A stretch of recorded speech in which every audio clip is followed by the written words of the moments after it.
Kitab Kejadian pasal 28.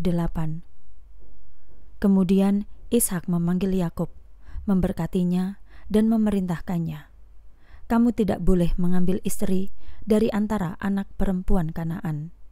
Bersiaplah dan pergilah ke Padan Aram, ke rumah Betuel, ayah dari ibumu. Dari sana ambillah seorang istri bagimu, yaitu salah seorang anak perempuan Laban, saudara ibumu. Kiranya Allah yang Maha Kuasa memberkatimu, membuatmu beranak cucu dan melipat gandakanmu, sehingga kamu menjadi bangsa yang besar.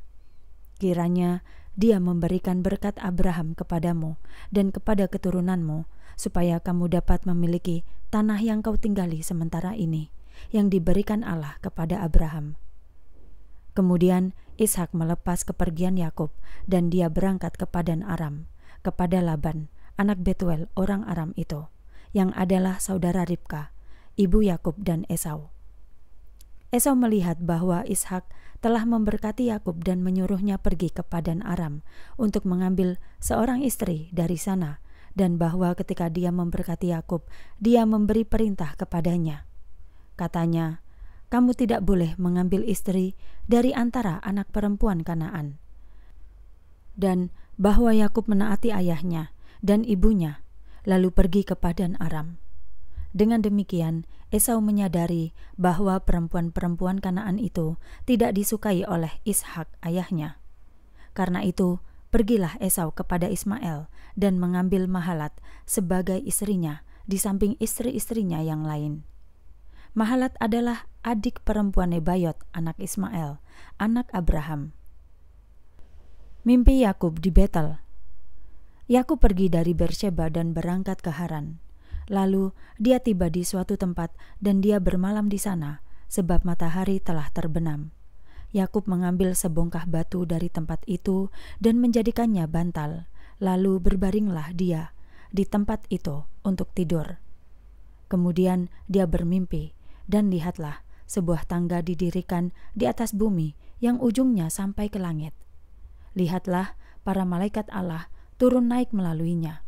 Kemudian lihatlah Tuhan berdiri di atasnya dan berfirman, "Akulah Tuhan Allah Abraham, nenek moyangmu, dan Allah Ishak.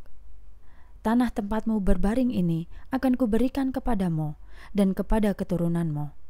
Keturunanmu akan menjadi seperti debu tanah, dan kamu akan menyebar ke barat, timur, utara, dan selatan.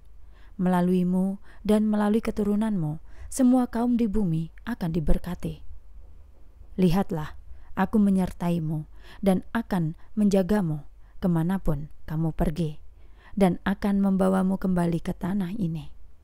Sebab aku tidak akan meninggalkanmu sampai aku menggenapi apa yang telah kukatakan kepadamu."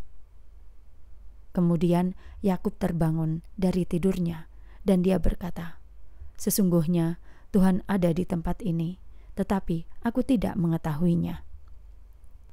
Dia menjadi takut dan berkata, "Betapa dahsyatnya tempat ini! Ini tidak lain adalah rumah Allah, dan ini adalah gerbang surga." Karena itu, Yakub bangun pagi-pagi benar dan mengambil batu yang diletakkannya di bawah kepalanya. Lalu dia menyusunnya menjadi sebuah tugu dan mencurahkan minyak ke atasnya. Yakub menyebut tempat itu Betel, tetapi sebelumnya nama kota itu adalah Luz.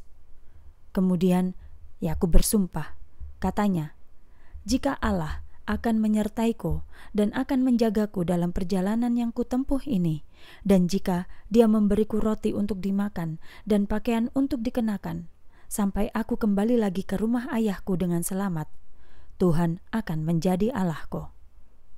Batu ini yang kudirikan sebagai tugu akan menjadi rumah Allah, dan segala sesuatu yang Engkau berikan kepadaku, aku akan memberikan 1/10 kepadamu."